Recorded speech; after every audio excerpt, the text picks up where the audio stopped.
Good morning, my dear students. It is a new chapter, thermal properties of the matter. In this video clip, I want to discuss about the new chapter, that is thermal properties of matter.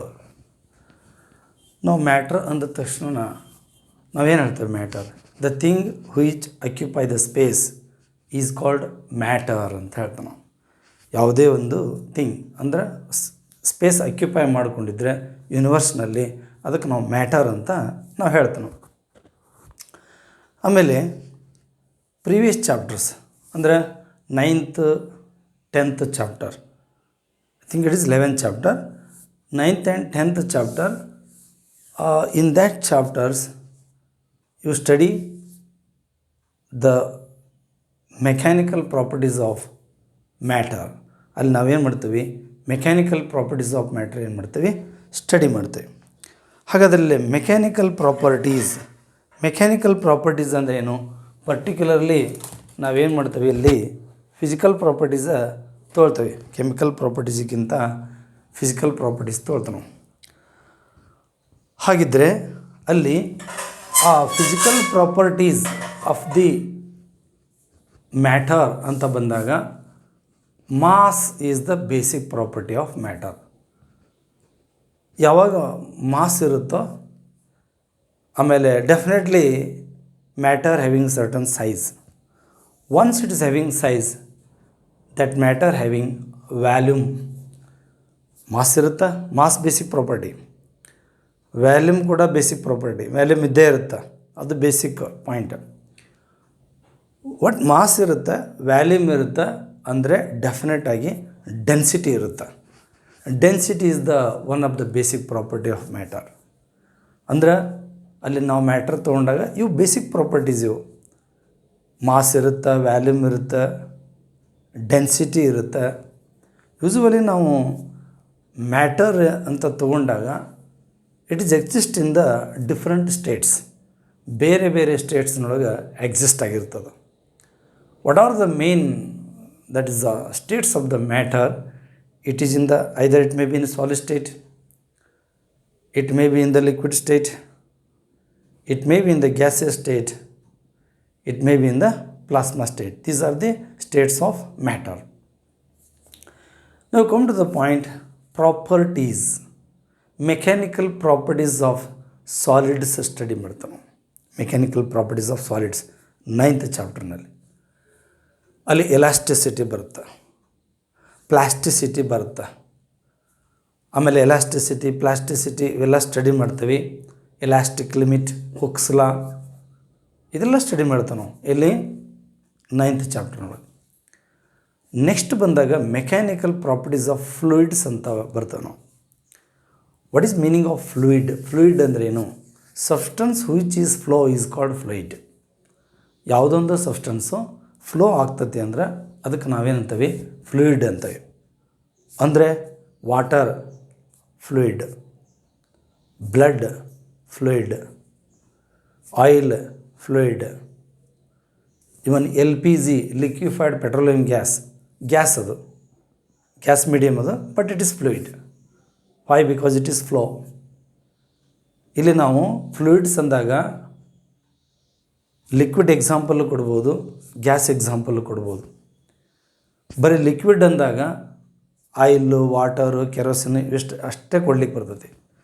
Gas ಅಂದಾಗ nitrogen, oxygen, helium, neon, LPG ಹೀಗೆಲ್ಲ example ಕೊಡ್ಲಿಕ್ಕೆ ಬರ್ತದೆ. ಯಾವುದು? Gas ಅಂದಾಗ. But fluids ಅಂದಾಗ gas ಮೀಡಿಯಮ್ನಾಗಿರ್ತಕ್ಕಂಥದ್ದನ್ನು example ಕೊಡ್ಬೋದು, ಲಿಕ್ವಿಡ್ನಾಗ ಸ್ಟೇಟ್ನಾಗಿರ್ತಕ್ಕಂಥದ್ದನ್ನು ಎಕ್ಸಾಂಪಲ್ ಕೊಡ್ಬೋದು. ಫ್ಲೂಯಿಡ್ ಅಂದ್ರೆ the substance which is flow is called fluid ಅಂತ ನಾವು ಅಲ್ಲೇ ಹೇಳ್ತೇವೆ. ಅವಾಗಲ್ಲಿ 10th ಚಾಪ್ಟರ್ನೊಳಗೆ mechanical properties of the fluids study ಮಾಡ್ತೇವೆ ನಾವು. ಫ್ಲೂಯಿಡ್ ಡೈನಾಮಿಕ್ಸ್ ಅಂತ ಸ್ಟಡಿ ಮಾಡ್ತೇವೆ. Viscosity it's one of the basic property. Surface tension, ಹೀಗೆಲ್ಲ ನಾವೇನು ಮಾಡ್ತೀವಿ? ಪ್ರೆಷರ್, ಹೀಗೆಲ್ಲ ಸ್ಟಡಿ ಮಾಡ್ತೇವೆ ನಾವು. ಅದು ಫ್ಲೂಯಿಡ್ ಬಂದಾಗ. ಇನ್ನು ನೆಕ್ಸ್ಟ್ ಚಾಪ್ಟರ್ ಬರ್ತಾವಲ್ಲ, thermal properties of the matter. ಹೇಳಿದೆ ನಾನು, matter which is exist in the different state. Main ನಾವು ಸ್ಟಡಿ ಮಾಡೋದು solid state and the liquid state and the gaseous state. ಇವು 3 ಸ್ಟೇಟ್ನಾಗ ಇರ್ತಕ್ಕಂಥದ್ದನ್ನು ಥರ್ಮಲ್ ಪ್ರಾಪರ್ಟೀಸ್ ಸ್ಟಡಿ ಮಾಡ್ತಾನೆ. ನಾನು ಹೇಳ್ತೇನೆ ಡೆನ್ಸಿಟಿ ಸಾಲಿಡ್ನೊಳಗೆ ಬರ್ತದೆ, ಅದು ಬೇಸಿಕ್ ಪ್ರಾಪರ್ಟಿ. ನಮ್ಮ ಯೂನಿವರ್ಸಿನಲ್ಲಿ ಇರ್ತಕ್ಕಂಥ ಯಾವುದೇ ಮ್ಯಾಟ್ರ್ ತೊಗೊಳ್ರಿ, ಡೆನ್ಸಿಟಿ ಬೇರೆ ಬೇರೆ ಇರುತ್ತದೆ. ಈ ಒಂದು ಪ್ಲ್ಯಾನೆಟ್ ಡೆನ್ಸಿಟಿ ಇದ್ದಂಗೆ ಇನ್ನೊಂದು ಪ್ಲ್ಯಾನೆಟ್ ಇರೋಲ್ಲ. ಅರ್ತ್ ಪ್ಲ್ಯಾನೆಟ್ ತೊಗೊಂಡಾಗ ಇಲ್ಲಿ ಸಿಗ್ತಕ್ಕಂಥ ವಸ್ತುಗಳು ಇರ್ತಾವಲ್ಲ, ಮ್ಯಾಟರ್ ಇರ್ತದಲ್ಲ, ಅದ್ರ ಡೆನ್ಸಿಟಿ ಬೇರೆ ಬೇರೆಯೇ ಇರುತ್ತದೆ. ಈ ಫಾರ್ ಎಕ್ಸಾಂಪಲ್ ಪೀರಿಯಾಡಿಕ್ನೊಳಗೆ ಸೋ ಮೆನಿ ಎಲಿಮೆಂಟ್ಸ್ ನೀವು ಕಂಡು ಹಿಡಿದುಬಿಟ್ಟು ಪೀರಿಯಾಡಿಕ್ ಟೇಬಲ್ ಮಾಡ್ಕೊಂಡಿದ್ದೀರಿ. So many it is a proton number base ಮೇಲೆ, ಅಂದರೆ ಅಟಾಮಿಕ್ ನಂಬರ್ ಬೇಸ್ ಮೇಲೆ, ಆರ್ಡರ್ ಮೇಲೆ ನಿಮ್ಮ ಏನದ ಪೀರಿಯಾಡಿಕ್ ಟೇಬಲ್ ಅದ. ಅವಾಗ ನಾವು ಒಂದು ಮೆಟಲ್ನಿಂದ ಇನ್ನೊಂದು ಮೆಟಲ್ಗೆ ಹೋದಾಗ ಡೆನ್ಸಿಟಿ ಬೇರೆ ಬೇರೆ ಇರುತ್ತೆ. ಈ ಉದಾಹರಣೆಗೆ ಅಲ್ಯೂಮಿನಿಯಂ ತೊಗೊಳ್ರಿ, aluminium and the copper. Aluminium and copper as compare ಮಾಡಿದ್ರೆ ಸೇಮ್ ಸೈಜ್ ಬಾಲ್ ಇತ್ತು ಅಂತಂದ್ರೆ ಯಾವುದ್ರದ್ದು ಮಾಸ್ ಹೆಚ್ಚಿರ್ತದೆ? ಕಾಪರ್ದು ಹೆಚ್ಚಿರ್ತದೆ. Size same, but quantity of ಮ್ಯಾಟರ್ನ ಕಂಪ್ಯಾರಿಸನ್ ಮಾಡಿದ್ರೆ ಕಾಪರ್ ಹೆಚ್ಚಿರ್ತದೆ, ಅಂದ್ರೆ ಅವಾಗ ಅದ್ರ ಮಾಸ್ ಹೆಚ್ಚಿರ್ತದೆ. ಸೈಜ್ ಸೇಮ್, ಈ ಬಾಲ್ ಎರಡೂ ಬಾಲ್ ಸೇಮ್ ಸೈಜ್ ತೊಗೊಂಡ್ರು ಕೂಡ ಕಾಪರ್ದು ಮಾಸ್ ಯಾಕೆ ಹೆಚ್ಚಿರ್ತದೆ ಅಂದರೆ ಕಾಪರ್ ಡೆನ್ಸಿಟಿ ಹೆಚ್ಚಿರ್ತದೆ. ಡೆನ್ಸಿಟಿ ಯಾವ ಮಟೀರಿಯಲ್ದು ಹೆಚ್ಚಿರ್ತದೆ ಅದ್ರ ವೇಟ್ ಹೆಚ್ಚು ಬರ್ತದೆ. ಈ ಫಾರ್ ಎಕ್ಸಾಂಪಲ್ ಲಿಕ್ವಿಡ್ಸ್ ತೊಗೊಳ್ರಿ, mercury is the material, it is in the liquid state, it is a ಲಿಕ್ವಿಡ್ನೊಳಗೆ ಹೈಯೆಸ್ಟ್ ಡೆನ್ಸಿಟಿ. ಅದು ಯಾವುದು ನಾ ಹೇಳಕತ್ತಿರೋದು ನ್ಯಾಚುರಲ್ ಮಟೀರಿಯಲ್ ತೊಗೊಳ್ರಿ, ಕಾಂಪ್ರೆಸ್ಡ್ ಮಟೀರಿಯಲ್ ಬರಲ್ಲ. ನಾನು ಹೇಳಕತ್ತೀನಿ ಐರನನ್ನು ಕಾಂಪ್ರೆಸ್ ಮಾಡಿದರೆ ಏನಾಗುತ್ತೆ? ಡೆನ್ಸಿಟಿ ಹೆಚ್ಚಾಗುತ್ತೆ. ಕಾಂಪ್ರೆಸ್ ಮಾಡೋಂಗಿಲ್ಲ, ನ್ಯಾಚುರಲಿ ತೊಗೊಳ್ಳಿ. ಮರ್ಕ್ಯೂರಿ ಲಿಕ್ವಿಡ್, ಎಲ್ಲ ಲಿಕ್ವಿಡ್ನೊಳಗೆ ಹೈಯೆಸ್ಟ್ ಡೆನ್ಸಿಟಿ ಇರೋದು ಯಾವುದು? ಮರ್ಕ್ಯೂರಿಗೆ. ಇನ್ನೊಂದು ತೊಗೊಳ್ರಿ, ಫಾರ್ ಎಕ್ಸಾಂಪಲ್ ಲಿಕ್ವಿಡ್ ತೊಗೊಳ್ಳಿ, ಕೆರೋಸಿನ್ ತೊಗೊಳ್ರಿ, ವಾಟರ್ ತೊಗೊಳ್ರಿ, ಡೆನ್ಸಿಟಿ ಬೇರೆ ಬೇರೆ ಇರುತ್ತೆ.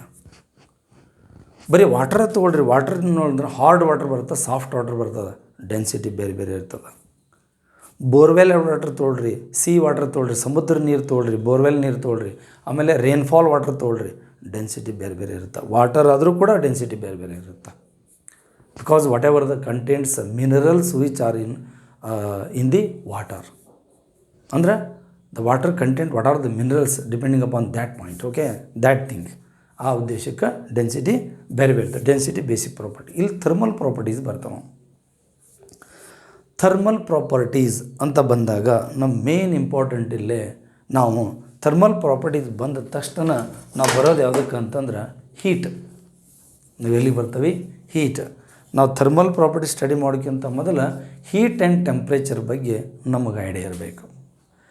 ಹಾಗಾದ್ರೆ ಥರ್ಮಲ್ ಪ್ರಾಪರ್ಟೀಸ್ ನಾವು ಯಾವಾಗ ಸ್ಟಡಿ ಮಾಡ್ತೀವಿ, ಯಾವ ರೀತಿ ಸ್ಟಡಿ ಮಾಡ್ತೀವಿ? Suppose heat energy is supply to any matter or material, what happens? What are the changes?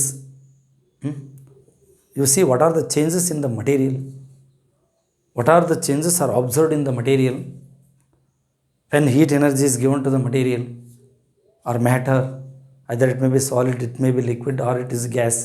Suppose ನಾವು ಹೀಟ್ ಎನರ್ಜಿ ಕೊಡ್ತಾನೆ, ಹೀಟ್ ಎನರ್ಜಿ ಕೊಟ್ಟ ತಕ್ಷಣ ಅಲ್ಲೇನು ಬದಲಾವಣೆ ಆಗುತ್ತೆ ಅದನ್ನು ನಾವು ವಿಚಾರ ಮಾಡಿಕೊಂಡಿಲ್ಲೇ ಕೆಲವೊಂದು ಪ್ರಾಪರ್ಟೀಸ್ ಸ್ಟಡಿ ಮಾಡ್ತೇವೆ. ಥರ್ಮಲ್ ಪ್ರಾಪರ್ಟೀಸ್ ಆಫ್ ಮ್ಯಾಟರ್ ಅಂತ ಬಂದಾಗ ಸಾಲಿಡ್ ಏನಾಗ್ತದೆ? ಒಂದು ರಾಡ್ ಇರ್ತದೆ. ಸಪೋಸ್ ನೀವು ಹೀಟ್ ಎನರ್ಜಿ ಕೊಡ್ತೀರಿ, ಎಕ್ಸ್ಪಾಂಡ್ ಆಗುತ್ತೆ. ಅದು ಪ್ರಾಪರ್ಟಿ, ಅದು ಎಕ್ಸ್ಪಾಂಡ್ ಆಗೋದು ಅದ್ರ ಗುಣಧರ್ಮ. ಅದು ಒಂದು ಮೆಟಲ್ ಶೀಟ್ ಇರ್ತದೆ, ನೀನು ಅಕಸ್ಮಾತ್ ಹೀಟ್ ಎನರ್ಜಿ ಕೊಡ್ತಿದ್ದಿ, ಅದು ಏರಿಯಾ ಇನ್ಕ್ರೀಸ್ ಆಗ್ತದೆ, ಎಕ್ಸ್ಪಾಂಡ್ ಆಗ್ತದೆ. ಅದು ಅದ್ರ ಗುಣಧರ್ಮ. ಅದು properties thermal properties. Heat energy ಕೊಟ್ಟಾಗ ಏನಾಗುತ್ತೆ? ಅದಕ್ಕಿಂತ ಮೊದಲು ಹೀಟ್ ಅಂದರೆ ಏನಂತ ಗೊತ್ತಾಗಬೇಕಲ್ಲ ನಮಗೆ. What is the heat? Heat is the form of energy. Board ಮೇಲೆ ಬರ್ತೀನಿ, heat is that is the form of energy. Heat is form of that is energy. Now it is transfer from one body to another body and a body to surroundings to body. But it mainly depending upon its temperature. ಅದು ಎದ್ರ ಮೇಲೆ depend ಇರ್ತದೆ ಅಂತಂದ್ರೆ ಆ ಒಂದು temperature ಮೇಲೆ depend ಇರುತ್ತೆ. ಯಾವುದು ಹೈ ಟೆಂಪ್ರೇಚರ್ ಇರ್ತದೆ, ಯಾವುದು ಲೋ ಟೆಂಪ್ರೇಚರ್ ಇರ್ತದೆ, ಅದ್ರ ಮೇಲೆ ಡಿಪೆಂಡ್ ಇರ್ತದೆ. ಸಪೋಸ್ ಟೆಂಪ್ರೇಚರ್ ಹೆಚ್ಚದ, ಒಂದು ಟೆಂಪ್ರೇಚರ್ ಕಡಿಮೆ ಅದ, ಟೆಂಪ್ರೇಚರ್ ಹೆಚ್ಚಿದ್ದದ್ದು ಮತ್ತು ಟೆಂಪ್ರೇಚರ್ ಕಡಿಮೆ ಇದ್ದದ್ದು ಎರಡೂ ಬಾಡಿ ನೀವು ಕಾಂಟ್ಯಾಕ್ಟ್ ಮಾಡಿದೆ ಅಂತಂದ್ರೆ ಆ ಹೈ ಟೆಂಪ್ರೇಚರ್ ಬಾಡಿ ಕಡೆಯಿಂದ ಲೋ ಟೆಂಪ್ರೇಚರ್ ಬಾಡಿ ಕಡೆ ಏನಾಗ್ತೈತಿ, ಹೀಟ್ ಎನರ್ಜಿ ಟ್ರಾನ್ಸ್ಫರ್ ಆಗ್ತದೆ. ಫಾರ್ ಎಕ್ಸಾಂಪಲ್ ಇದು ಹೈ ಟೆಂಪ್ರೇಚರ್ ಬಾಡಿ, ಇದು ಲೋ ಟೆಂಪ್ರೇಚರ್, ಇದು ಹೈ ಟೆಂಪ್ರೇಚರ್ ಬಾಡಿ, ಇದು ಲೋ ಟೆಂಪ್ರೇಚರ್ ಬಾಡಿ, ಹೀಟ್ ಹಿಂಗೆ ಟ್ರಾನ್ಸ್ಫರ್ ಆಗುತ್ತೆ. ಯಾವಾಗ ನಾವು ಕಾಂಟ್ಯಾಕ್ಟ್ ಮಾಡ್ತೀವಿ ಆವಾಗ ಅದು ಏನಾಗುತ್ತೆ, heat is the form of energy which is transfer from one body to another body, body to the surrounding to the body, depending upon temperature. S, whatever the body is heat taken is consider as a positive. ಯಾವುದನ್ನು heat absorb ಮಾಡ್ಕೊಳ್ತದಲ್ಲ, taken means absorb ಮಾಡ್ಕೊಂಡಿರ್ತಕ್ಕದ್ದನ್ನು ನಾವು positive ಅಂತ ತೊಗೊತೀವಿ. When a body lost the heat energy, ಯಾವುದೇ ಒಂದು body heat energy loss ಮಾಡ್ಕೊಂತ ತಿಳ್ಕೊ, ಅದನ್ನು ನಾವು ನೆಗೆಟಿವ್ ತೊಗೋತೀವಿ. ಇದನ್ನು ಪಾಸಿಟಿವ್ ತೊಗೋತೀವಿ, ಇದನ್ನು ನೆಗೆಟಿವ್ ತೊಗೋತೀವಿ. What is SI unit of heat? SI unit of heat joule. SI unit of heat is joule, but CGS unit is calorie. But relation between joule and calorie, 1 calorie is equal to 4.18 joule. ಹಾಗಾದರೆ ನಾವು heat energy 1 joule define ಮಾಡೋದು. ನಾ ಹೇಳಕತ್ತೀನಿ ಇವಾಗ heat energy 1 joule define ಮಾಡೋದು. Joule can be defined as that heat energy, that amount of heat energy gained by 1/4186 kg of water rise its temperature through 1 Kelvin. ಯಾವುದಾದರೂ ಒಂದು material, water suppose usually ನಾವೇನು ಮಾಡ್ತೀವಿ, soft water ತೊಗೋತೀವಿ. 1.4186 kg of water heat energy ತೊಗೊಂಡಾಗ ಅದರ temperature 1 kelvin rice ಆಯಿತು ಅಂತ ತಿಳ್ಕೊ. ತೆಗೆದುಕೊಂಡಿರ್ತಕ್ಕಂಥ ಹೀಟ್ ಎನರ್ಜಿ ಎಷ್ಟಕ್ಕೆ ಸಮ ಇರ್ತೈತಿ? 1 ಜೌಲಿ ಸಮ ಇರ್ತೈತಿ. 1 second repeat. 1/4186 kg of water heat energy absorb ಮಾಡ್ಕೊಳ್ತದೆ, ಆವಾಗ ಅದರ ಟೆಂಪ್ರೇಚರ್ 1 ಕೆಲ್ವಿನ್ ರೈಸ್ ಆಕತಿ. ಅಥವಾ ಇಷ್ಟು 1/4186 kg ಆಫ್ ವಾಟರ್ದು 1 ಕೆಲ್ವಿನ್ ಟೆಂಪ್ರೇಚರ್ ರೈಸ್ ಆಗಬೇಕು ಅಂದ್ರೆ ಎಷ್ಟು ಹೀಟ್ ಎನರ್ಜಿ ತೊಗೊಳ್ತತಿ, ಅದು 1 ಜೌಲಿ ಸಮ ಇರ್ತತಿ. Joule is defined as the amount of heat energy gained by 1/4186 kg of water rise its temperature through 1 kelvin. ಇಷ್ಟು ವಾಟರು 1 ಕೆಲ್ವಿನ್ ಟೆಂಪ್ರೇಚರ್ ರೈಸ್ ಆಗ್ಬೇಕಂದ್ರೆ ಎಷ್ಟು ಹೀಟ್ ಎನರ್ಜಿ ತೊಗೊತತಿ, ಅದು 1 ಜೌಲ್ಗೆ ಸಮ ಇರ್ತತಿ. Okay, what is the meaning of this? The temperature. Temperature ಅಂದ್ರೆ ಏನು? The temperature it is the property of the it shows the degree of hotness or coldness of the body. ಈ for example ಈ body temperature ಹೆಚ್ಚದ ಅಂತ ತಿಳ್ಕೊ, ಈ body temperature ಕಡಿಮೆ ಅದ ಅಂತ ತಿಳ್ಕೊ. ಅವಾಗ ಎರಡಕ್ಕೂ ಕಂಪ್ಯಾರಿಸನ್ ಮಾಡ್ತೀವಿ, ಇದು ಹಾಟ್ ಬಾಡಿ, ಇದು ಕೋಲ್ಡ್ ಬಾಡಿ. ಇನ್ನೊಂದು ಎಕ್ಸಾಂಪಲ್ ಹೇಳ್ತಾನೆ ಇವಾಗ. ಇಲ್ಲಿ ಈಗ ಒಂದು ಬಾಡಿ ಅದ, ಇಲ್ಲಿ ಒಂದು ಬಾಡಿ ಅದ, ಇದರ ಟೆಂಪ್ರೇಚರ್ 290 ಕೆಲ್ವಿನ್ ಅದ. ಇದು ಒಂದು ಬಾಡಿ ಅದ, ಇದರ ಟೆಂಪ್ರೇಚರ್ 311 ಕೆಲ್ವಿನ್ ಅದ. Which is hot body? This is cold body, this is hot body. Okay, another body how to take care. ಇನ್ನೊಂದು ಬಾಡಿ ತೊಗೊಳ್ತಾನೆ, ಇದು 290 ಕೆಲ್ವಿನ್ ಅದ, ಇದು 311 ಕೆಲ್ವಿನ್ ಅದ. ಸಪೋಸ್ ಇದು 340 ಕೆಲ್ವಿನ್ ಅದ. ಇವೆರಡಕ್ಕೂ ಕಂಪ್ಯಾರಿಸನ್ ಮಾಡಿದರೆ ಇದು ಕೋಲ್ಡ್ ಬಾಡಿ ಆಗುತ್ತಾ, ಇದು ಹಾಟ್ ಬಾಡಿ ಆಗುತ್ತಾ? ಇದು ಹಾಟ್ ಬಾಡಿ, ಇದಕ್ಕೆ ಕಂಪ್ಯಾರಿಸನ್ ಮಾಡಿದರೆ ಇದು ಹಾಟ್ ಬಾಡಿ. ಬಟ್ ಇವೆರಡಕ್ಕೂ ಕಂಪ್ಯಾರಿಸನ್ ಮಾಡಿದರೆ ಇದು ಹಾಟ್ ಆಗ್ತದೆ, ಇದು ಕೋಲ್ಡ್ ಆಗುತ್ತೆ. ಅಂದ್ರೆ it show the degree of hotness or coldness of the body. ಅಂದ್ರೆ ನಾನು ಯಾವುದಕ್ಕೆ ಕೋಲ್ಡ್ ಅಂತಾನೆ, ಯಾವುದಕ್ಕೆ ಹಾಟ್ ಬಾಡಿ ಅಂತಾನೆ ಅದರಂತ it is only comparison. You compare the degree of hotness or coldness of the body. ಈಗ ಒಬ್ಬ ಸ್ಟೂಡೆಂಟು 3 feet ಹೈಟ್ ಅದನು, ಇನ್ನೊಬ್ಬ ಸ್ಟೂಡೆಂಟು 4 feet ಹೈಟ್ ಅದನು ಅಂತ ತಿಳ್ಕೊ. ಯಾರ್ದು ಹೈಟ್ ಜಾಸ್ತಿ ಐತಿ ಅಂತ ಹೇಳ್ತೀವಿ? 4 feet ಇದ್ದವರು. ಈಗಂತೂ ಇವರಿಬ್ಬರು ಇದ್ದರೂ 4 feet ಹೈಟ್ ಅದಾರ ಅಂತ ಹೇಳಿದ್ವಿ. ಇಲ್ಲಿ 3 feet ಅಂದರೆ ಡಾರ್ಫ್ ಅದಾರ, ಟಾಲು ಡಾರ್ಫ್ ಅಂತ ಹೇಳಿದ್ವಿ ನಾವು. ಅವ್ರ ಬಾಜು 5 foot ಎತ್ತರದವ್ರು ಬಂದ್ರೆ 4 feetನಲ್ಲಿ ಡಾರ್ಫ್ ಆಗ್ತಾರೆ. ಅವಾಗ ಚಿಕ್ಕ. ಹಾಗೆ ಇದಕ್ಕೆ ಹಾಟ್ ಬಾಡಿ ಅಂದನೆ ಅಂದ್ರೆ ಇದಕ್ಕೆ ಕಂಪ್ಯಾರಿಸನ್ ಮಾಡಿದ್ರೆ ಇದು ಹಾಟ್ ಅಲ್ಲ, ಇದು cold body. Like that depending upon temperature you confirm which is hot body, which is cold body.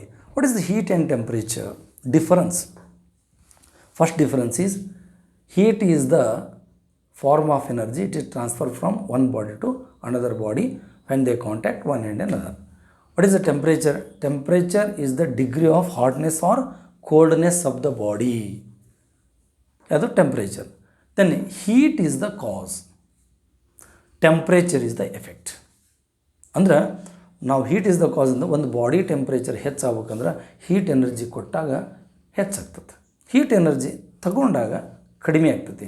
ಅಂದ್ರೆ ಹೀಟ್ ಕಾರಣ, ಟೆಂಪ್ರೇಚರ್ ಅದರ effect. Heat is the cos, temperature is the effect. ಹಾಗಾದ್ರೆ ನಾವಿಲ್ಲಿ ಟೆಂಪ್ರೇಚರ್, ಯಾವುದೋ ಒಂದು ಬಾಡಿ ಟೆಂಪ್ರೇಚರ್ ಮೆಜರ್ ಮಾಡ್ಬೇಕಂದ್ರೆ ನಮಗೊಂದು unit ಬೇಕಲ್ಲ, ಒಂದು ಸ್ಕೇಲ್ ಬೇಕಲ್ಲ. ನಾವು ಯೂಸ್ವಲಿ ಮೆಜರ್ ಮಾಡ್ತೀವಿ, ಇಂಚ್ ಸ್ಕೇಲ್ನಿಂದ ಮೆಜರ್ ಮಾಡ್ತೀವಿ, ಮೀಟ್ರ್ ಸ್ಕೇಲಿಂದ ಮೆಜರ್ ಮಾಡ್ತೀವಿ, ಈ ಥರ ನಾವು ಮೆಜರ್ ಮಾಡ್ತೀವಿ. ಸೆಂಟಿಮೀಟ್ರ್ ಸ್ಕೇಲಿಂದ ಮೆಜರ್ ಮಾಡ್ತೀವಿ, ಹೀಗೆಲ್ಲ ತೊಗೊಳ್ತೀವಿ ಲೆಂತ್ ಮೆಜರ್ ಮಾಡ್ಬೇಕಾದ್ರೆ. Temperature is the one of the basic physical quantity. ಇದು ಬೇಸಿಕ್ ಫಿಸಿಕಲ್ ಕ್ವಾಂಟಿಟಿ. ಈಗ ನಾವಿಲ್ಲಿ ಏನು ಮಾಡ್ತೀವಿ, ನಾವು ಟೆಂಪ್ರೇಚರು ಮೆಜರ್ ಮಾಡ್ಬೇಕಾದ್ರೆ ಬೇರೆ ಬೇರೆ ಸ್ಕೇಲ್ಗಳನ್ನು ಯೂಸ್ ಮಾಡ್ತೇವೆ. ಹಾಗಾದ್ರೆ ಆ ಬೇರೆ ಬೇರೆ ಸ್ಕೇಲ್ಗಳು ಯಾವುವು? One is Celsius scale, another one is Fahrenheit scale, another one is Kelvin scale. ಒಂದು ಸೆಲ್ಸಿಯಸ್ ಸ್ಕೇಲು, ಇನ್ನೊಂದು ಫಾರೆನ್ಹೀಟ್ ಸ್ಕೇಲು, ಇನ್ನೊಂದು ಕೆಲ್ವಿನ್ ಸ್ಕೇಲ್. ಇವಾಗಿಲ್ಲಿ ಸೆಲ್ಸಿಯಸ್ ಸ್ಕೇಲ್ ಡಿಗ್ರಿ ಸೆಲ್ಸಿಯಸ್ನಿಂದ ಹೇಳ್ತಾನೆ, ಫಾರೆನ್ಹೀಟ್ ಸ್ಕೇಲನ್ನು ಡಿಗ್ರಿ ಫಾರೆನ್ಹೀಟಿಂದ ಹೇಳ್ತೇವೆ, ಕೆಲ್ವಿನ್ ಸ್ಕೇಲ್ನಿಂದ ಕೆಲ್ವಿನ್ಯಾಗ ಹೇಳ್ತಾವೆ. ಓಕೆ, ಹಾಗಾದ್ರೆ ಇದು ನಾವು ವಿಚಾರ ಮಾಡೋಣ. ಏನು ಅಂತಂದ್ರೆ ಅಲ್ಲೇ freezing point and boiling point ಅಂತ ಅದು. ಎದ್ರದ್ದು freezing point and boiling point, this is for ವಾಟರ್ದು ಫ್ರೀಸಿಂಗ್ ಪಾಯಿಂಟ್ ಹೇಳ್ತೀವಿ ಮತ್ತು ಬಾಯ್ಲಿಂಗ್ ಪಾಯಿಂಟ್ ಅಂತೀವಿ. Freezing point and boiling point of water in Celsius scale 0 degree Celsius 100 degree Celsius. ಅಂದರೆ 0 degree Celsius is the melting point or freezing point of the water. 100 degree Celsius is the boiling point of the water. ಹಾಗಂದ್ರೆ ಏನು, ನಾವು next ಬರ್ತೈತಿ change the state of matter ಬಂದಾಗ ನಾವು ಅಲ್ಲಿ ಬರ್ತೇವೆ. ನಾವು ಅದನ್ನು ನೀನು ಫಾರೆನ್ಹೀಟ್ ಸ್ಕೇಲ್ನಾಗ ಹೇಳಿದ್ರೆ 32 ಡಿಗ್ರಿ ಫಾರೆನ್ಹೀಟ್, ಆಮೇಲೆ 212 ಫಾರೆನ್ಹೀಟ್ degree ಫಾರೆನ್ಹೀಟ್. 32 degree Fahrenheit is the freezing point of water in the Fahrenheit scale, and 212 degree Fahrenheit is the boiling point of the water. ಇದು freezing point, ಇದು boiling point. ಈಗ ನಾ ಹೇಳ್ತಾನೆ 110 ಸೆಂಟಿಮೀಟರ್, ಎಸ್ 110 ಸೆಂಟಿಮೀಟರ್ ಅಂತ ತೊಗೊಳ್ತಾನೆ. ನಾ ಇನ್ನೊಂದು length 1.1 metre ಅಂತ ತೊಗೊಳ್ತಾನೆ. ಒಂದು ಲೆಂತ್ L1 ಎಷ್ಟು ತೊಗೊಂಡೆ, 110 ತೊಗೊಂಡೆ. ಇನ್ನೊಂದು L2 ತೊಗೊಂಡೆ, 1.1 ಮೀಟ್ರ್ ತೊಗೊಂಡೆ. ಹಾಗಾದ್ರೆ ಇವು ಎರಡರಲ್ಲಿ ಯಾವ್ದು ಹೆಚ್ಚು? 110 ಹೆಚ್ಚಾ, 1.1 ಕಡಿಮೆನಾ? ಇಲ್ಲ 1.1 ಹೆಚ್ಚಾ, ಅದು 110 ಕಡಿಮೆನಾ? ಹಿಂಗೆ ವಿಚಾರ ಮಾಡಿದಾಗ ತಪ್ಪದು, ಎರಡೂ ಒಂದೇ. ಆದರೆ ನಾವು ಎಕ್ಸ್ಪ್ರೆಸ್ ಮಾಡಬೇಕಾಗಿದ್ದು ಇದು ಸೆಂಟಿಮೀಟ್ರಿಂದ ಹೇಳಕತ್ತೀವಿ, ಇದನ್ನು ಮೀಟ್ರಿಂದ ಹೇಳಕತ್ತೀವಿ. ಅದೇ ರೀತಿ ಫ್ರೀಸಿಂಗ್ ಪಾಯಿಂಟು 0 ಡಿಗ್ರಿ ಸೆಲ್ಸಿಯಸ್ ಅಂದ್ರೆ ಒಂದೇ, 32 ಡಿಗ್ರಿ ಫ್ಯಾರನ್ಹೀಟ್ ಅಂದ್ರೆ ಒಂದೇ. ಆದರೆ ನಾವು ಎಕ್ಸ್ಪ್ರೆಸ್ ಮಾಡೋದು ಇದನ್ನು ಸೆಲ್ಸಿಯಸ್ ಸ್ಕೇಲ್ನಾಗ ಹೇಳ್ತೀವಿ, ಇದು ಡಿಗ್ರಿ ಫ್ಯಾರನ್ಹೀಟ್ನಾಗ ಹೇಳ್ತೀವಿ, ಫ್ಯಾರನ್ಹೀಟ್ ಸ್ಕೇಲ್ನಾಗ ಹೇಳ್ತೀವಿ. ಹಂಗಾರೆ 100 ಡಿಗ್ರಿ ಸೆಲ್ಸಿಯಸ್ ದೊಡ್ಡದು, 212 ಡಿಗ್ರಿ ಫ್ಯಾರನ್ಹೀಟ್ ದೊಡ್ಡದು ಅಂತ ವಿಚಾರ ಮಾಡಿದಾಗ ಇದು ದೊಡ್ಡದಲ್ಲ, ಇದು ದೊಡ್ಡದಲ್ಲ, ಬೋತ್ ಆರ್ ಸೇಮ್, ಎರಡೂ ಒಂದೇ. ಆದರೆ ನಾವು ಎಕ್ಸ್ಪ್ರೆಸ್ ಮಾಡ್ತಕ್ಕಂಥ ಸ್ಕೇಲ್ ಬೇರೆ ಬೇರೆ. ಇದನ್ನು ಸೆಲ್ಸಿಯಸ್ ಸ್ಕೇಲಿಂದ ಎಕ್ಸ್ಪ್ರೆಸ್ ಮಾಡ್ಲಿಕ್ಕತ್ತೀವಿ, ಇದನ್ನು ಫ್ಯಾರನ್ಹೀಟ್ ಸ್ಕೇಲಿಂದ ಎಕ್ಸ್ಪ್ರೆಸ್ ಮಾಡಕತ್ತೀವಿ. ಹೀಗೆ ಒಂದೇ ಟೆಂಪ್ರೇಚರನ್ನು ಬೇರೆ ಬೇರೆ ಸ್ಕೇಲಿನಲ್ಲಿ ಎಕ್ಸ್ಪ್ರೆಸ್ ಮಾಡಿದಾಗ ಅದರ ಬೆಲೆ ಬೇರೆ ಬೇರೆ ಬರುತ್ತದೆ.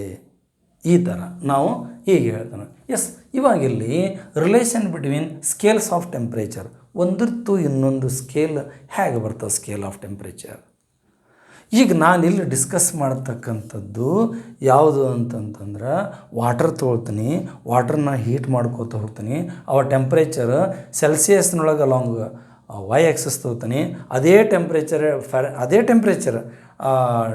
ಫ್ಯಾರನ್ಹೀಟ್ ಸ್ಕೇಲ್ನ ಅಲಾಂಗ್ ವೈ ಆಕ್ಸಿಸ್ ತೊಗೋತೀನಿ. ಅವಾಗ ಏನಾಗುತ್ತೆ, ಎರಡೂ ಲೀನಿಯರ್ಲಿ ಇನ್ಕ್ರೀಸ್ ಆಗುತ್ತಾ ಬರ್ತದೆ, ಬರುತ್ತೆ.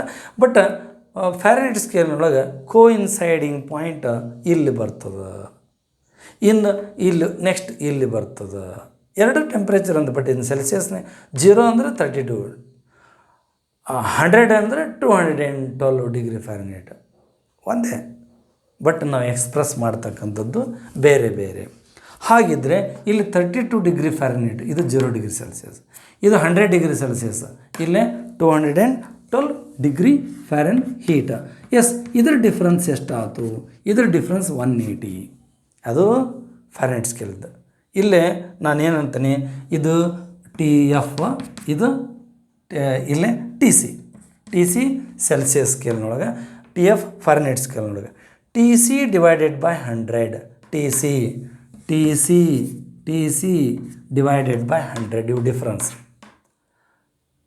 100 ಈಸ್ ಈಕ್ವಲ್ ಟು TF, ಇಲ್ಲಿ TF ಬಂದೆ, ಇದು TF ಮೈನಸ್ 32, TF ಮೈನಸ್ 32 ಅಂದರೆ 212 ಮೈನಸ್ 32, ಹಾಗಂದ್ರೆ TF minus 32 divided by difference is 180. TC shows temperature of the body in Celsius scale. TF shows temperature of the same body in Fahrenheit scale. ಅದೇ temperature ಅದೇ ಬಾಡಿದ ಆದರೆ Fahrenheit ಸ್ಕೇಲ್ನಾಗ. TC divide by, ಇವಾಗ ಏನಾಯಿತು, 1 0 cancel ಆಯಿತು. ಇವಾಗ ಇಲ್ಲೇ 2 5s, ಇದು 2 9s ಅಂದರೆ TC ಬೈ 5, ಇದು TF ಮೈನಸ್ 32 ಡಿವೈಡೆಡ್ ಬೈ 9. ಹಾಗಾದರೆ ಇವಾಗಿಲ್ಲೇ ರೀಅರೇಂಜ್ ಮಾಡೋಣ. TC ಈಸ್ ಈಕ್ವಲ್ ಟು 5 ಇಲ್ಲಿ ಬಂತು, 5 divided by 9 into bracket TF ಬರಿತೀನಿ, F ಅರ ಬರೀರಿ, TF ಅರ ಬರೀರಿ. Okay, whatever you have to take care, TF. Okay, this is TF. Yes, this is TF. Fine. TC is equal to 5 by 9, TF minus 32. ಹಾಗಾದರೆ ನಾನೇನು ಮಾಡ್ತೀನಿ, TF minus 32 is equal to ಈ ಕಡೆ ತೊಗೊಂಡ್ರೆ 9 divided by 5 TC. ಹಾಗಾದರೆ TF is equal to 9 by 5 TC plus 32. ಏನಿದು ಹಿಂಗಂದ್ರೆ, ಇಲ್ಲಿ ನಾನು ಹೇಳಿದೆ TC is equal to 5 by 9 into bracket TF minus 32 ಅಂತ ಹೇಳಿದೆ. ಇಲ್ಲಿ ಏನು ಹೇಳ್ತೀನಿ, TF is equal to 9 by 5 TC plus 32. ಹಿಂಗಂದ್ರೇನು, ನಿನಗೆ ಫ್ಯಾರನ್ಹೀಟ್ ಸ್ಕೇಲಿನಲ್ಲಿ ಟೆಂಪ್ರೇಚರ್ ಕೊಟ್ಟರೆ ಅದೇ ಟೆಂಪ್ರೇಚರು ಸೆಲ್ಸಿಯಸ್ ಸ್ಕೇಲ್ನಲ್ಲಿ ಎಷ್ಟಾಗುತ್ತೆ ಅಂತ ಕಂಡು ಹಿಡಿಲಿಕ್ಕೆ ಬರ್ತದೆ. ಈಗ ಅಕಸ್ಮಾತ್ ಈ TF 102 ಡಿಗ್ರಿ ಐತಂದು ಜ್ವರ ಅಂತ ಹೇಳ್ತವಲ್ಲ, ಫೀವರ್ ಜ್ವರ ಬಂದಾಗ temperature of the human body 102 ಐತಿ, ಜ್ವರ 102 ಐತಿ. 102 ಅಂದರೆ ಜ್ವರ ಅಲ್ಲ, ಅದು temperature of the patient body ಆ ಪೇಷಂಟದ ಬಾಡಿ ಟೆಂಪ್ರೇಚರ್ ಎಷ್ಟೈತಿ ಅಂತ. TC is equal to 5 divided by 9 into bracket 102 minus 32 ಅಂದ್ರೆ 5 into I think it becomes 70 divided by 9. ಇನ್ನು ಕ್ಯಾಲ್ಕುಲೇಟ್ ಮಾಡಿರಿ, ಅವ ನಮ್ಮ ಸೆಲ್ಸಿಯಸ್ ಸ್ಕೇಲ್ನಾಗ ಇಲ್ಲೇನು ಬರ್ತೈತಿ, ಟೆಂಪ್ರೇಚರ್ ಬರ್ತೈತಿ. ಅಂದರೆ 350 ಡಿವೈಡೆಡ್ ಬೈ 9 ಅಂತಂದ್ರೆ ಇದು ಏನು ಬರ್ತೈತಿ, 9 3s 27 ಅಂದರೆ 3 ಉಳಿತು, 80 ಆಯಿತು. Almost 9 8s I think it is 72 ಮತ್ತು 8 ಉಳಿತು, ಆಲ್ಮೋಸ್ಟ್ ಬರ್ತದನು 8 ಬರ್ತದನು. 38.8 degree Celsius. You calculate it yourself, whatever you got this one. ಅಂದ್ರೆ ಇಷ್ಟು ಟೆಂಪ್ರೇಚರ್ ಇರಬಾರ್ದು, ಇಷ್ಟು ಇರಬಾರ್ದು. ಅಂದ್ರೆ ಟೆಂಪ್ರೇಚರ್ಸ್ ಆಲ್ಮೋಸ್ಟ್ ನಾರ್ಮಲ್ ಟೆಂಪ್ರೇಚರ್ ಅಂದರೆ ಹ್ಯೂಮನ್ ಬಾಡಿ 36 ಡಿಗ್ರಿ ಸೆಲ್ಸಿಯಸ್ ಅಂದರೆ 37 ಒಳಗೆ ಇರಬೇಕು, 37 ಮೇಲೆ ಹೋಗಬಾರ್ದು. ಅವ ಜ್ವರ ಬಂದಾಗ ಏನಾಗತಿ, 37 ಮೇಲೆ ಹೋಗ್ತದೆ. ಹಾಗಾದ್ರೆ ಇಲ್ಲಿ ನೋಡು, ಇವಾಗಿಲ್ಲಿ ಇದನ್ನು ಅಕಸ್ಮಾತ್ TCನ ನೀನೇನು ಮಾಡ್ತಿ, 40 ಡಿಗ್ರಿ ಸೆಲ್ಸಿಯಸ್ ತೋತಿ ಅಂತ ತಿಳ್ಕೊ. ಅವ TF is equal to 9 divided by 5 into 40 plus 32. ಹಾಗಾದರೆ ಎಷ್ಟಾಯ್ತಿದು, TF is equal to 5 8s ಬರ್ತದೆ, 9 ಇಂಟು 8 ಪ್ಲಸ್ 32. 9 into 8 ಅಂದರೆ ಎಷ್ಟು? 72 I think, plus 32. You got, this is 104 degree Fahrenheit. ಈ ಎಕ್ಸಾಂಪಲಿನಲ್ಲಿ ಏನು ಮಾಡಿದೆ ನಾನು, ಟೆಂಪ್ರೇಚರನ್ನು ಸೆಲ್ಸಿಯಸ್ ಸ್ಕೇಲ್ನೇ ತೊಗೊಂಡು ಅದೇ ಟೆಂಪ್ರೇಚರನ್ನು ಕೆಲ್ವಿನ್ ಸ್ಕೇಲ್ನೇ ಫ್ಯಾರನ್ಹೀಟ್ ಸ್ಕೇಲ್ನೇ ಕಂಡುಹಿಡಿದೆ. ಈ ಎಕ್ಸಾಂಪಲ್ ಏನು ಮಾಡಿದೆ ನಾನು, ಇಲ್ಲಿ ಫ್ಯಾರನ್ಹೀಟ್ ಸ್ಕೇಲ್ನಾಗಿರೋ ಟೆಂಪ್ರೇಚರನ್ನು ಅದೇ ಟೆಂಪ್ರೇಚರ್ ಸೆಲ್ಸಿಯಸ್ನಾಗೆ ಎಷ್ಟು ಬರ್ತೈತಿ ಅಂತ ಕಂಡುಹಿಡಿದೆ. ಈ ಫಾರ್ಮುಲಾ ಎದಕ್ಕೆ ಯೂಸ್ ಆಕವು ಅಂದ್ರೆ, ಫ್ಯಾರನ್ಹೀಟ್ ಸ್ಕೇಲ್ನಾಗ ಗೊತ್ತಿದ್ದರೆ ಟೆಂಪ್ರೇಚರು ಸೆಲ್ಸಿಯಸ್ನಾಗ ಸ್ಕೇಲ್ನಾಗ ಕಂಡುಹಿಡಿಬೋದು, ಸೆಲ್ಸಿಯಸ್ ಸ್ಕೇಲ್ನಾಗ ಟೆಂಪ್ರೇಚರ್ ಗೊತ್ತಿತ್ತು ಅಂತಂದ್ರೆ ಫ್ಯಾರನ್ಹೀಟ್ ಸ್ಕೇಲ್ನಾಗ ಕಂಡುಹಿಡಿಬೋದು. ಇದು ಸ್ಕೇಲ್ಸ್ ಆಫ್ ದಿ ಟೆಂಪ್ರೇಚರ್. ಇನ್ನು ಕೆಲ್ವಿನ್ ಸ್ಕೇಲ್ ಒಂದು ಉಳಿತಲ್ಲ, ಅಲ್ಲಿಗೆ ಬರೋಣ ನಾವು. ಎಲ್ಲಿ ಬಂತದು ಕೆಲ್ವಿನ್ ಸ್ಕೇಲು? ಇಲ್ಲಿ ಐಡಿಯಲ್ ಗ್ಯಾಸ್ ಇಕ್ವೇಷನ್ನು ಮತ್ತು at absolute scale of temperature ಅಂತ ಇನ್ನೊಂದು ಬರ್ತದೆ, ಅಬ್ಸಲ್ಯೂಟ್ ಸ್ಕೇಲ್. ಅದಕ್ಕೆ ನಾವು ಕೆಲ್ವಿನ್ ಸ್ಕೇಲ್ ಅಂತ. ನೆಕ್ಸ್ಟ್ ಏನು, ಈಗ ಮೇನ್ ಒಂದು ನಾನು ಗ್ಯಾಸ್ ಮೀಡಿಯಮ್ ತೊಗೊಂಡ್ರೆ ಅಲ್ಲೇ ವೇರಿಯೇಬಲ್ಸ್ ಬರ್ತಾವೆ, ಬೇರೆ ಬೇರೆ ವೇರಿಯೇಬಲ್ಸ್. ಏನಪ್ಪ ಬೇರೆ ಬೇರೆ ವೇರಿಯೇಬಲ್ಸು? Pressure, volume, temperature. ಈ ಪ್ರೆಷರು, ವ್ಯಾಲ್ಯೂಮು, ಟೆಂಪ್ರೇಚರು ಅದು ವೇರಿಯೇಷನ್ ಆಗೋದನ್ನು ಯಾವಾಗ ಕಾಣ್ತೇವೆ ನಾವು? When you supply the heat energy. ನಾವೇನು ಮಾಡ್ತೀವಿ, ಹೀಟ್ ಎನರ್ಜಿ ಸಪ್ಲೈ ಮಾಡ್ತೇವೆ ಅಂತ ತಿಳ್ಕೊಳ್ಳಿ. ಆವಾಗ ಆ ಪ್ರೆಷರು, ವ್ಯಾಲ್ಯೂಮು, ಟೆಂಪ್ರೇಚರು ಮೂರು ವೇರಿಯೇಷನ್ ಆಗೋದನ್ನು ಅಬ್ಸರ್ವ್ ಮಾಡ್ತೇವೆ ನಾವು. ನಾನು ಹೇಳಿದ್ನಲ್ಲ ಆಗಲೇ, ನಾನು ಏನಾರ ಗ್ಯಾಸ್ ಮೀಡಿಯಮಿಗೆ ಕೊಟ್ರಿ ಅಂತಂದ್ರೆ ಪ್ರೆಷರು, ವ್ಯಾಲ್ಯೂಮು, ಟೆಂಪ್ರೇಚರು ದೊಡ್ಡ ಪ್ರಮಾಣದೊಳಗೆ ಚೇಂಜ್ ಆಗಾವೆ.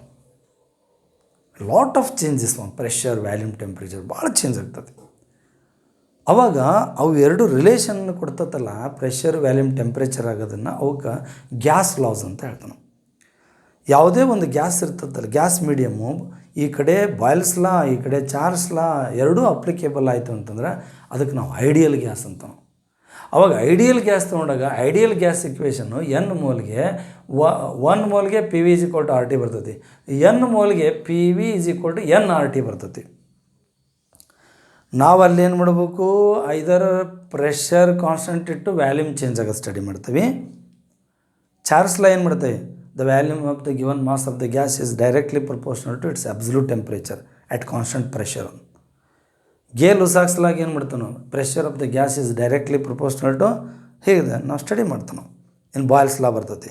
ಅವಾಗಿಲ್ಲೇ ಅಪ್ಲಿಕೇಬಲ್ ಆದಾಗ, Charles law, Boyle's law applicable ಆದಾಗ ಏನು ಬರ್ತೈತಿ, ಇಲ್ಲಿ P V is equal to N R T ಬರ್ತೈತಿ. ಇದು ಐಡಿಯಲ್ ಗ್ಯಾಸ್ ಇಕ್ವೇಷನ್. ಆರ್ ಅಂದ್ರೇನು, universal gas constant 8.314 joule per mole kelvin. ಹಾಗಾದರೆ ವ್ಯಾಲ್ಯೂಮ್ ಕಾನ್ಸ್ಟೆಂಟ್ ತೊಗೊಂಡು ಪ್ರೆಷರ್ ವೇರಿಯೇಷನ್ ಆಕತ್ತಿಲ್ಲ. ಇದು ಕಾನ್ಸ್ಟೆಂಟ್ ಆಯಿತು, ಎನ್ ಇದು ಕಾನ್ಸ್ಟೆಂಟು, ಆರು ಕಾನ್ಸ್ಟೆಂಟು, ಇದು constant, P proportional to T ಆಯಿತು. ಅಂದರೆ ಇದರ ಅರ್ಥ ಏನು, when temperature of the gas is go on increases, when temperature of the gas is go on increases, now the pressure is also increases. When it is decreases, now pressure is also decreases. How it is decreases, how it increases? Linearly. ಅವಾಗ ನಾವೇನು ಮಾಡ್ತೀವಿ, ಹಿಂಗೆ ನಾವು graph draw ಮಾಡ್ತೇವೆ. ನಾವು heat energy ಕೊಡ್ತೀವಿ, ಅವ temperature change ಆಕತಿ, ಟೆಂಪ್ರೇಚರ್ ಜೊತೆ ಪ್ರೆಷರು ಚೇಂಜ್ ಆಕತಿ. ಹಾಗಾದ್ರೆ ಬೇರೆ ಬೇರೆ ಪ್ರೆಷರನ್ನು ಅಲಾಂಗ್ ವೈ ಆಕ್ಸಸ್ ಡ್ರಾ ಮಾಡ್ತೀವಿ, ಬೇರೆ ಬೇರೆ ಟೆಂಪ್ರೇಚರನ್ನು ಅಲಾಂಗ್ ಎಕ್ಸ್ ಆಕ್ಸಸ್ ಡ್ರಾ ಮಾಡ್ತೀವಿ. ಆ ವೇರಿಯೇಷನ್ ಅಬ್ಸರ್ವ್ ಮಾಡಿದ್ರೆ ಹೀಗೆ ಲೈನ್ ಬರ್ತದೆ. ಅಂದರೆ ಹೆಚ್ಚಿಗೆ ಹಾಕೋತಾ. ವಾಟ್ ಇಟ್ ಶೋಸ್, ಈ ಗ್ರಾಫ್ ಏನು ತೋರಿಸ್ತದೆ, ಯಾವುದೇ ಗ್ಯಾಸಿನ ಪ್ರೆಷರು 0 ಡಿಗ್ರಿ ಸೆಲ್ಸಿಯಸ್ ಟೆಂಪ್ರೇಚರಿನಲ್ಲಿ ಏನಿರೋದಿಲ್ಲ, 0 ಇರೋದಿಲ್ಲ, ಎಷ್ಟಾದರೂ ಇರ್ತೈತಿ. ಅದಕ್ಕೆ ನಾವು ಪಿ ನಾಟ್ ಅಂತೀವಿ. ಪಿ ನಾಟ್ ಅಂದ್ರೇನು, pressure of the gas at 0 degree Celsius, but it is not equal to 0. ಇದು 0 ಇರೋದಿಲ್ಲ, ಎಷ್ಟಾದರೂ ಇರ್ತೈತಿ. ಮತ್ತು ಹೈ ಟೆಂಪ್ರೇಚರ್ಗೆ ಪಿ ಬರಿತೀವಿ. ಪಿ ಅಂದರೆ pressure of the gas other temperature 0 degree Celsius ಹೊರತುಪಡಿಸಿ. ಪಿ ಅಂದರೆ ಪ್ರೆಷರ್ ಆಫ್ ದ ಗ್ಯಾಸ್ ಯಾವುದನ್ನು ಬಿಟ್ಟು 0 ಡಿಗ್ರಿ ಸೆಲ್ಸಿಯಸ್ ಬಿಟ್ಟು at any temperature. Pressure of the gas at any temperature 0 degree Celsius ಬಿಟ್ಟು. Suppose the temperature is gone decreases, ಈ ಕಡೆದು increase, ಈ ಕಡೆ ಹಿಂಗೆ ಡಿಕ್ರೀಸ್, ಇಲ್ಲಿಂದ ಈ ಕಡೆ ಬಂದರೆ ಡಿಕ್ರೀಸ್. ಈ ಕಡೆ ಬಂದರೆ ಡಿಕ್ರೀಸ್ ಹಾಕೋತಾ ಬಂದರೆ ಡಿಕ್ರೀಸ್ ಹಾಕೋತಾ ಬಂದು it is not a practically but it is theoretically. ನಾ ಹೇಳಕತ್ತಿರೋ theoretically. Almost pressure of the gas become zero at -273.15 degree Celsius.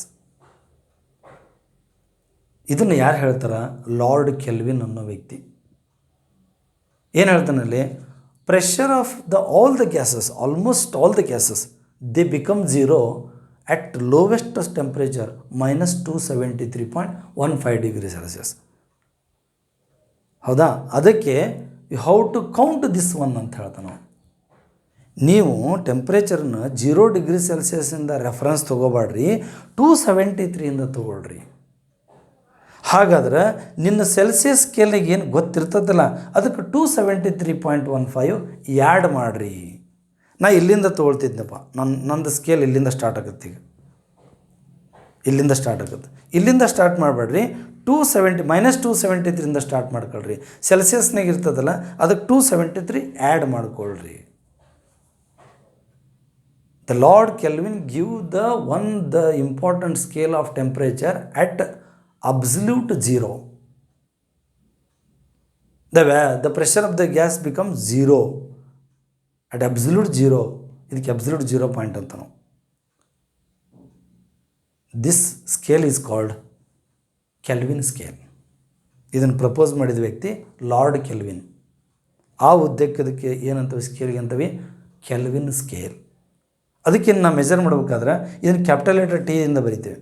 TC whatever the temperature in Celsius plus 273 you got the temperature in Kelvin scale. ಅವಾಗ ನಾವೇನು ಮಾಡ್ತೀವಿ? 0.15 ಬಿಟ್ಟು ನಾವೇನು ಮಾಡ್ತೀವಿ? 273 ಅಷ್ಟು add ಮಾಡ್ಕೊತೇವೆ. But the scale of temperature is always positive, negative ಬರೋಲ್ಲ. ಇಲ್ಲಿ ಸೆಲ್ಸಿಯಸ್ ನೆಗೆಟಿವ್ ಬರ್ಬೋದು, ಫಾರೆನ್ಹೀಟ್ ಸ್ಕೇಲ್ ಅಕಸ್ಮಾತ್ ನೆಗೆಟಿವ್ ಬರ್ಬೋದು. ಬಟ್ ಕೆಲ್ವಿನ್ ಸ್ಕೇಲ್ ನೀ ಯಾವುದೇ ಟೆಂಪ್ರೇಚರ್ ಎಕ್ಸ್ಪ್ರೆಸ್ ಮಾಡು, ಇದು ಯಾವಾಗಲೂ ನಾವೇನು ಮಾಡ್ತೀವಿ? ಪಾಸಿಟಿವ್ನಾಗೆ ಹೇಳ್ತೀವಿ. ಅಲ್ಲಿಂದ ತೊಗೋಬೇಕು ಟೆಂಪ್ರೇಚರ್ ಅಂತ. ಇವಾಗ ಈ ಎಲ್ಲ ಈಗ ಒಂದು ಟೈಪ್ ಆಫ್ ಗ್ಯಾಸ್ನ ಇದು ಮಾಡಿದೆ. Another type of gas number 1, gas number 2, any gas, ಯಾವುದೇ ಗ್ಯಾಸ್ ತೊಗೊಳ್ಳಿ, almost there pressure become zero at -273.15 degree Celsius. ಆ ಒಂದು ಟೆಂಪ್ರೇಚರ್ಗೆ ಈ -273.15 ಡಿಗ್ರಿ ಸೆಲ್ಸಿಯಸ್ಗೆ 0 ಬಂದುಬಿಡ್ತದೆ. ಎಲ್ಲ ಗ್ಯಾಸದ್ದು 0 ಬರ್ತದೆ. ಅವಾಗ ಆ ಒಂದು ಟೆಂಪ್ರೇಚರ್ನ ಕೌಂಟ್ ಮಾಡಿಕೊಂಡು ಲಾರ್ಡ್ ಕೆಲ್ವಿನ್ ಅನ್ನೋ ವ್ಯಕ್ತಿ ಏನು ಮಾಡ್ತಾನೆ ಅಂದರೆ ಒಂದು new scale of the temperature ಕೊಡ್ತಾನೆ. ಆ ನ್ಯೂ ಸ್ಕೇಲ್ ಆಫ್ ದ ಟೆಂಪ್ರೇಚರಿಗೆ ನಾವೇನಂತ ಹೇಳ್ತೀವಿ? ಅಲ್ಲಿ ಕೆಲ್ವಿನ್ ಸ್ಕೇಲ್ ಅಂತ ನಾವು ಅಲ್ಲಿ ಹೇಳ್ತೀವಿ. ಇವು ಡಿಫ್ರೆಂಟ್ ಸ್ಕೇಲ್ಸ್ ಆಫ್ ಟೆಂಪ್ರೇಚರ್. ಏನು? ಸೆಲ್ಸಿಯಸ್ ಸ್ಕೇಲು, ಫ್ಯಾರನ್ಹೀಟ್ ಸ್ಕೇಲು, ಆಮೇಲೆ ಕೆಲ್ವಿನ್ ಸ್ಕೇಲು. ಇದಕ್ಕೆ ನಾವೇನಂತ ಹೇಳ್ತೀವಿ? ಮೆಜರ್ಮೆಂಟ್ ಆಫ್ ದ ಟೆಂಪ್ರೇಚರ್ಗೆ ಯೂಸ್ ಮಾಡ್ತೀವಿ. ಯಾವುದ್ರದ್ದು? ಇವು ಸ್ಕೇಲ್ ಆಫ್ ದ ಟೆಂಪ್ರೇಚರ್ಗೆ. ಹಾಗಾದರೆ ಈ measurement of the temperature of the any substance that is called thermometry. ಅದಕ್ಕೇನಂತ ಹೇಳ್ತೀವಿ? ಥರ್ಮೋಮೆಟ್ರಿ ಅಂತ ಹೇಳ್ತಾವೆ ನಾವು. The device which is used to measure the temperature of the substance is called thermometer. The device which is used to measure the temperature of the material or matter is called thermometer. The substance which is used to measure the temperature which are used in the thermometer, that is called thermometric substance. ಇದಕ್ಕೆ ನಾವೇಂತೀವಿ? ಥರ್ಮೋಮೆಟ್ರಿಕ್ substance ಅಂತ. ಇದ್ರ expansion ಇರ್ತದೆ. ನಾವು ಲ್ಯಾಬ್ನಾಗ use ಮಾಡೋದು example liquid ಥರ್ಮಾಮೀಟರ್ಸ್. ಅದರಾಗ mercury ಥರ್ಮಾಮೀಟರ್ಸ್, alcohol ಥರ್ಮಾಮೀಟರ್ಸ್. ಲ್ಯಾಬಿನಲ್ಲಿ ಥರ್ಮಾಮೀಟ್ರ್ನಲ್ಲಿ ನಿಮಗೆ white line ಬರ್ತದಲ್ಲ temperature rice ಆಗೋದು, ಅದು ಮರ್ಕ್ಯೂರಿ ಥರ್ಮಾಮೀಟರ್. ನಿಮಗೆ ಒಳಗಡೆ ಕೆಪಿಲರಿ ಒಳಗೆ ಆಲ್ಕೋಹಾಲ್ ಕಾಣಿಸ್ತದಲ್ಲ, ಅದು ರೆಡ್ ಕಲರ್ ಕಾಣ್ತದೆ, ಅದು ಆಲ್ಕೋಹಾಲ್ ಥರ್ಮಾಮೀಟರ್. ಮತ್ತು ಇವನು ಬಿಟ್ಟು ಬೇರೆ ಥರ್ಮಾಮೀಟರ್ಸ್ ಇರ್ತವೆ.